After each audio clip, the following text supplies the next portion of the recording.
programang ito ay rated SPG. Striktong patnubay at gabay ng magulang ang kailangan. Maaaring may masiselang tema, lengguwahe, karahasan, sexual, horror o droga na hindi angkop sa mga bata.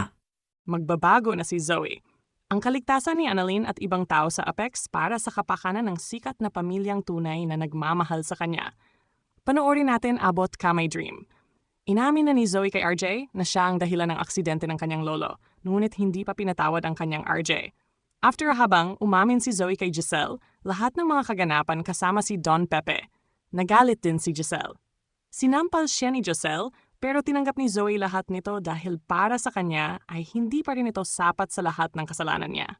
After nahanap ni Moira si Joselle at Zoe sa bawat sulok ng Apex, Joselle at Zoe inabot si Annalie. Nasaktan si Moira sa ginawa ni Joselle sa kanyang anak na babae. Sinubukan niyang kunin si Zoe, pero ayaw sumama ni Zoe sa kanya dahil tinanggihan siya. Ang Moira ni Zoe wala siyang kriminal na ina na mas nasaktan at nagalit si Moira dahil ginawa iyon ni Zoe kaya sinampal ni Moira si Zoe ng malakas. Nagalit si Giselle. Nagalit siya sa Moira sa pananakit sa sarili niyang anak. Natamaan si Moira, Giselle, pero humarang si Zoe sarili para pigilan si Moira sa pagbaril ng baril. Nagkaroon ng mainit na pagtatalo sina Moira at Zoe na gusto ni Zoe. Moira na itigil ang lahat ng kanyang kasamaan, ngunit hindi pa rin natatapos. Nakatutok ang higanting si Moira. Nasa Joselle at Zoe pa ang baril nang dumating ang mga tauhan ni Moira at sinabi sa kanila na may mga pulis nakapila sa labas para isama sina Joselle at Zoe sa karamihan ng tao.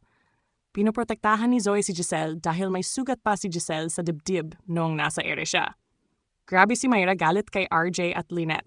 She is trying to find Annalyn pero wala sila sabihin na nasa labas si Annalyn.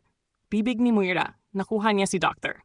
Menor ang unang pumatay, mamaya pa ibinalita na nasa labas si Annalyn kay Moira ay masaya dahil ang taong siya noon ang pagtitimpi ay narito. Gusto talaga ni Moira ipagiganti si Annalyn. Gusto niya kunin ang taong ay ang resulta ng pagtataksil ni RJ sa kanyang mga kamay. Ginagamit niya ang mikropono upang tawagan si Annalyn at ipaalam sa kanya ang nangyayari sa loob ng Apex. Ipinakilala ni Moira ang sarili sa lahat ng gumagamit ng mikropono. Siya ay maririnig sa bawat kanto sa loob at labas ng ospital. Nasa labas si Annalyn kasama ang mga pulis naghihintay ng balita sa loob. Naririnig niya ang sinasabi ni Moira na sinasabi ni Moira, "Ako ang may hawak ng buhay ng lahat ng tao sa ospital na ito." Alam kong naririnig mo ako, Doc Santos, 20 inosenteng buhay sa halip na ikaw ang dumating sa loob at ililibre ko lahat itong mga inosenteng tao. Ikaw lang ang bagay na hinihiling ko para sa kanilang kaligtasan. Sumisigaw si Lynette kasi baka marinig siya ni Annalyn. Anak, huwag kang makinig sa kanya, huwag pasok ka dito. Mukhang masama si Moira sa Lynette. Suminyas ang staff na tumahimik. Sigaw ni Lynette na nilapitan ng lalaki at pinagbantaan, sinaktan si Lynette para tumahimik. Inulit ni Moira ang tawag niya. Alam kong naririnig mo ako, Dr. Annalyn Santos, at dahil sa Halloween makikita mo ang 5 tao na patay. Dahil sa kilos mo ay pinili ni Moira ang 5 taong inuna niya, si Josa, Dr. Menor at 3 iba pa. Inutusan ni Moira ang isang tao na pumatay sa 5 tao para malaman ng pulis at Annalyn na seryoso siya sa sinasabi niya. Ang mga tao ni Moira ay umupa ng mga tao para gawin ito. Humihingi sila ng tulong kay RJ pero walang magawa si RJ dahil nakatali din siya at pagpuntir siya ng bariles. Pagkaraan ng ilang sandali, umalingaw-ngaw ang putok ng baril. Pinaril ang isa sa kanilang mga bihag.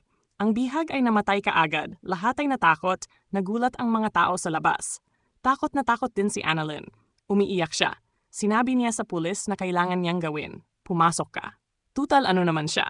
Kailangan ni Moira, hindi siya pinayagan ni Dr. Ray dahil delikado. At kahit na si Annalyn ay sumusunod sa mga kondisyon ni Moira, sigurado si Dr. Ray na hindi pipigilin ni Moira ang usapan. Dapat manatili na lang si Annalyn sa labas at iwanan ito sa iba. Ang pulis ang gagawa. Naghanda ang mga pulis na bumagyo sa loob kasi may napag-usapan na si Moira at ang mga tauhan niya. Pumatay sila ng tao. Ang pulis ay hindi maaring maghintay lamang sa labas dito. Sitwasyon, pumasok sila mamaya habang nakatingin si Dr. Ray sa kung ano ang ginagawa ng pulis, nakatakas si Annalyn. Pumunta siya sa Apex para maghanap ng isusot. Alam niyang may natitira pang mga tangke ng oxygen sa daan patungo sa lugar ng paghahatid, kaya naisipan ni Annalyn na pumunta sa loob ng Apex. Dahan-dahan siyang naabot. Nasa loob na sina Zoe at Giselle. Sina Zoe at Giselle ay nakapila sa mga hostage. Umiiyak sila. Nagmamakaawa si Zoe kay Moira na huminto sa hostage taking kasi lumalala ang kaso ng mami niya. Pero walang naririnig si Moira kasi galit na galit din siya kay Zoe. Naglalakad papunta si Annalyn sa kanila noong una siyang nakita ni Dr. Kim. Bulong niya at narinig ng mga kaibigan si Annalyn. Matapang na humarap sa kanya. Sigaw niya at tinawag si Moira. Nandito ako, Moira. Hayaan mo na sila. Ako lang ang kailangan mo. Itigil ang pagkuha hostage nila. Maawa ka sa kanila. Lumingon si Moira. Napakasaya niya. Nagulat si RJ at Lynette. Takot na takot sila para kay Annalyn.